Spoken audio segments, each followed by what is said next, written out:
The others, 31 of them, written across the months he spent walking toward Oregon and then building a life at its edge, had gone to an address in Columbus, Ohio that no longer held her. Her father had moved the family in November of 1861, 6 weeks after Thomas Aldrich sent what she would later learn was his 8th letter, postmarked from Fort Laramie, Wyoming. The Columbus post office forwarded some. Most sat in a pile behind a counter until they were bundled and returned to sender, to an address in the Willamette Valley that Thomas Aldrich had not yet occupied when they arrived. 2 people can write to each other across 2,000 miles and still end up strangers. That is the particular cruelty of 1862, and of any year in which the mail moves slower than the life it is trying to keep up with. Clara Whitfield did not know any of this when she said yes.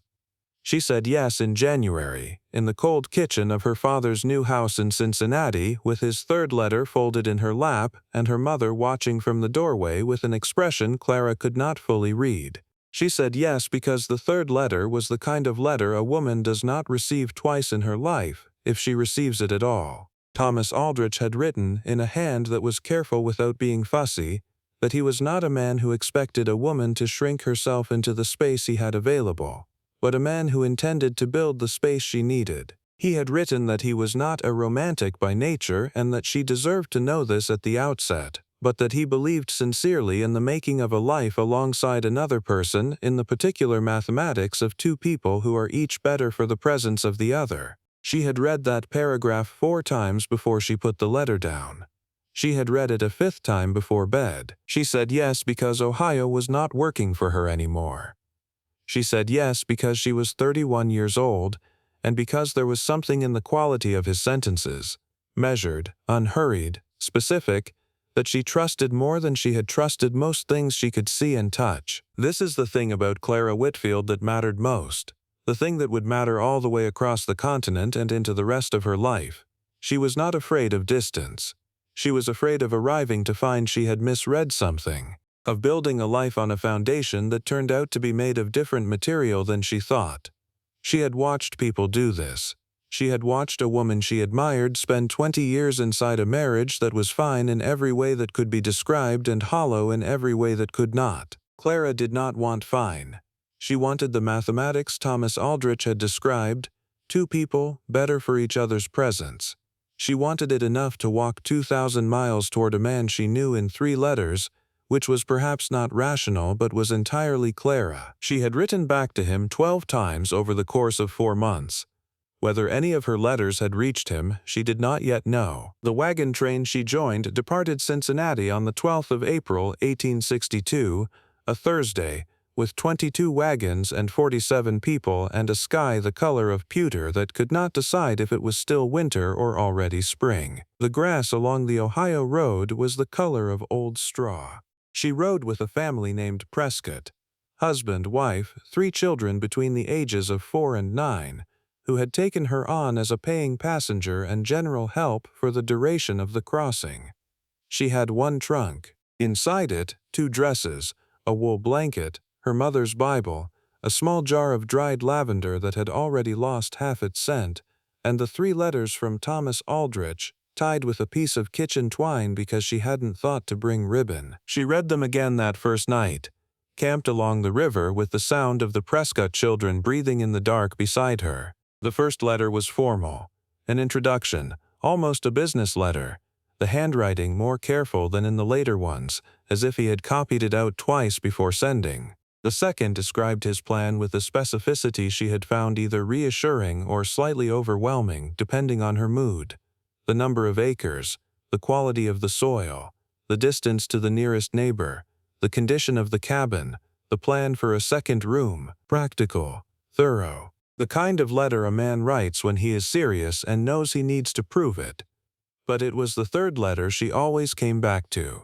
In the 3rd letter he had written about the rain at Fort Laramie and how it had turned the rock on the bluffs above the post from pale yellow to something almost orange, and how he had stood watching it for longer than he should have because there was no one with him who would have thought it worth watching. I find that I notice things more when I am alone, he had written. I suspect most people do not know what they notice until they have the space to find out. She had read that paragraph 5 times before she wrote her first letter back. The trail west was not what she had imagined, and she had tried to imagine it carefully. She had read accounts, she had spoken with a woman at her church who had crossed in 1858 and returned with a kind of permanent steadiness in her eyes, the look of someone who had seen what the world was actually made of and had made her peace with it. Clara thought she had prepared herself. She had not prepared herself for the mud. The mud along the Platte River, which they reached on the 28th day of travel, was not ordinary mud. It was something else entirely. A deep gray-brown substance that moved like something living, pulling at wagon wheels with what felt like intention, getting into boots and clothing and the creases of hands and staying there for days. The lead ox went lame in it on the second morning along the Platte, and it took 3 men and 4 hours and a great deal of language Clara chose not to repeat to free the wheel and get them moving again. She spent that time walking beside the wagon, carrying 4-year-old Mary Prescott on her hip, watching the river. The Platte was flat and brown and enormous, nothing like the rivers she knew in Ohio. The sky above it was enormous too. Everything was enormous out here in a way that Ohio had never prepared her for. And Clara found herself thinking, not for the first time, that the West was not a place so much as it was a condition, a state of being in which the ordinary rules of scale no longer applied. There were 38 graves in the first 100 miles west of the Missouri River. She counted them. She was not sure why she counted them. Perhaps to keep herself honest about where she was. On the 41st day of travel, a woman in the wagon train's 5th position died of cholera. Her name was Mrs. Birch. She had been sitting up the night before, speaking normally, saying she thought she was improving. By morning she was gone. Her husband, a man of 50 with the weathered look of someone who had spent his whole life outdoors, walked beside his wagon for 3 days after that without speaking to anyone. Clara brought him food each evening. She did not try to talk to him. She understood, or thought she understood, that there was nothing to say to a man carrying that particular weight.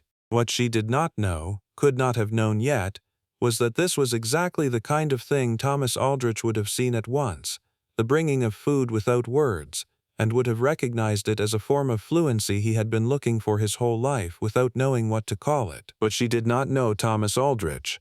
She knew 3 letters. South Pass came in the 3rd week of June. They crossed at an elevation of 7,412 feet, where the air is thin and dry and has a clarity that makes distant things look closer than they are. The wagon master told them they were halfway, which was technically true and practically misleading, because what remained was not the same as what had come before. What remained was the Snake River Plain and the Blue Mountains, and the crossing at the Dalles that had broken stronger wagons than theirs. Clara did not think much about Thomas during those middle weeks. That surprised her. She had expected to think of him constantly, had half expected the trail to feel like walking toward him, like each mile was a reduction in the distance between them. Instead, it felt like the trail was its own thing entirely, something that demanded everything she had and gave back only itself. The cold at night that pressed through both blankets, the high desert silence that was not peaceful so much as simply vast, the way the light changed on the rock formations, Chimney Rock, Scotts Bluff, the great stone faces of the Wyoming Territory, as the hours moved. She walked most days. They all walked.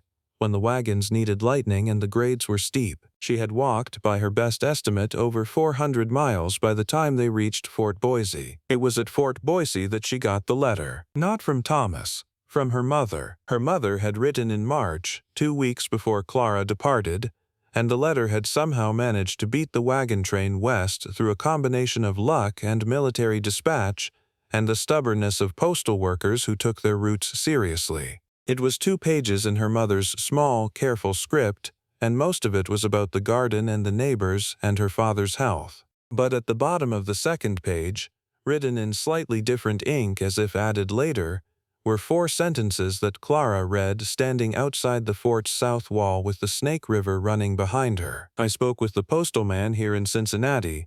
He tells me that letters sent to the Columbus address before November may not have been properly forwarded.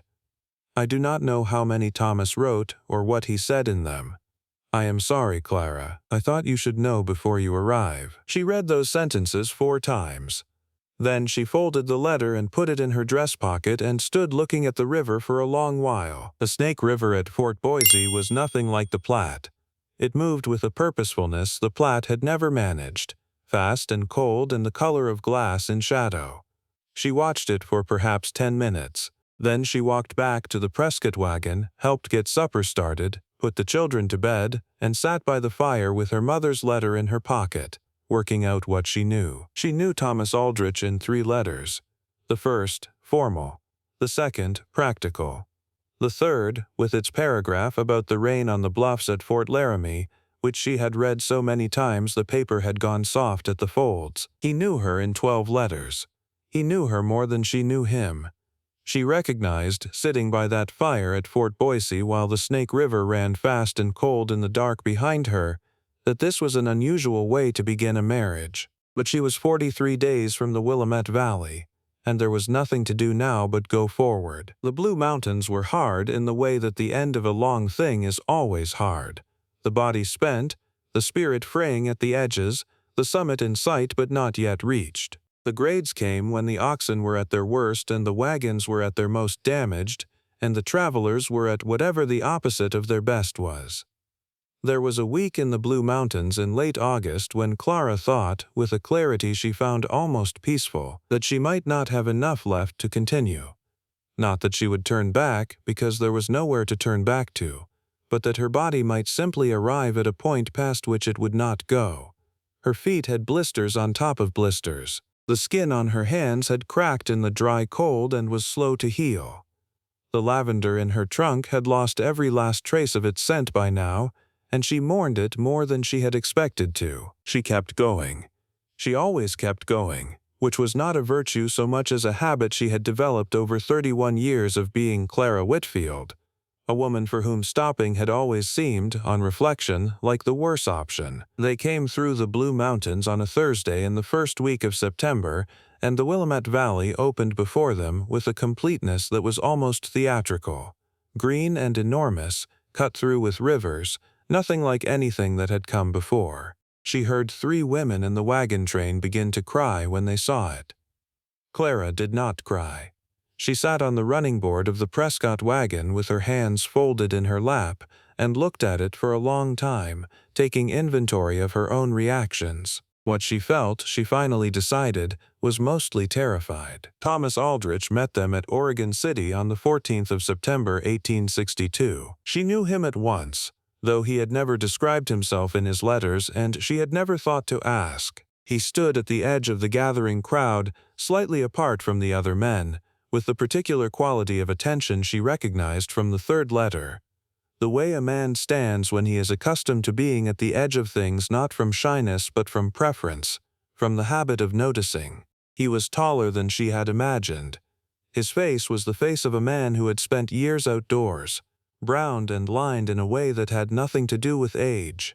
He was watching the arriving wagons with an expression she could not read from a distance. When she climbed down and walked toward him, he saw her immediately. She had covered barely half the ground between them when he said her name, not loudly but with a certainty that stopped her mid-step. Miss Whitfield. Mr. Aldrich. He took her hand briefly, correctly. His was calloused and warm, the hand of a man who worked outdoors, and she noticed when he held hers that his eyes were the color of creek water over gray rock, and they were doing the same thing hers were doing, looking carefully, taking stock, trying to match what stood before him to what he had carried in his mind across all those months. "You look well," he said. Considering 2,000 miles, she said. "I believe I am." He smiled at that. It was a real smile, not a polite one, and it went all the way up to his eyes. She told him that night. She had to tell him. They sat in the front room of the small boarding house in Oregon City where the wagon train passengers were spending their first nights, and she told him as plainly as she could that her family had moved in November, that the Columbus post office had not forwarded all the mail, that she had received 3 letters and only 3, that she had written 12 and did not know how many had reached him. He was quiet for a long moment after she finished. The fire in the grate was small and steady. Outside, Oregon City was making its evening sounds. Horses on the packed dirt road, voices from the next room, the particular low hum of a town at the end of a working day. "How many did I write?" he asked. My mother thought, perhaps 34. He looked at the fire. She watched his face, trying to read it. His jaw had tightened in the way a man's jaw does when he is deciding what to say and taking the time to decide carefully. "I wrote about my first wife," he said finally. "In the 7th letter, I think. Or the 8th. She had not known there was a first wife. She died in the winter of 1859, he said. Fever. We had been married 3 years. I wrote about it because I thought you should know before you came. And I hoped you would still come knowing. And then your first letter arrived in June and you didn't mention it and He stopped. He looked at her directly. "I thought you were being kind about it, giving me time." There was a silence between them that had weight to it. Not uncomfortable exactly, more like the moment before rain, when the air goes very still and everything waits. "I didn't know," she said. "No," he said. "You didn't." "Tell me," she said. He looked at her. "Now? We have time," she said. "We have, if I understand correctly, 31 letters worth of things you meant to tell me. I would like to start somewhere." What came after was not easy, and she would not have said otherwise. Learning a person from the beginning, when that person expected you to know them already, was its own particular kind of work. Delicate in places, uncomfortable in others, requiring from both of them a patience they were still developing. There were days in those first weeks on the Willamette when she felt the gap between them like a physical thing, the 31 letters worth of distance that should not have been there. There were things he referenced that she had no knowledge of, assumptions he made about what she understood that she had to quietly correct.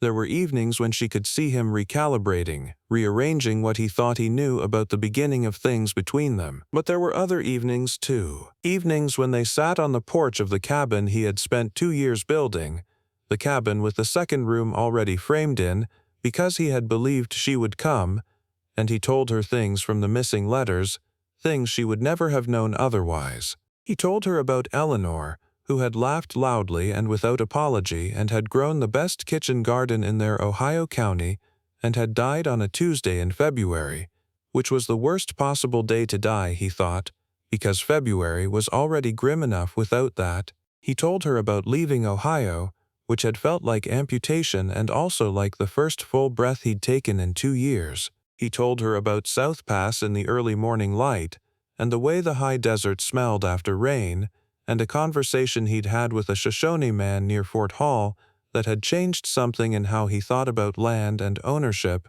and what it meant to call a place yours. She listened. Clara Whitfield had always been a good listener, and she listened now the way she did everything, completely, without interruption, with her full attention on the person speaking.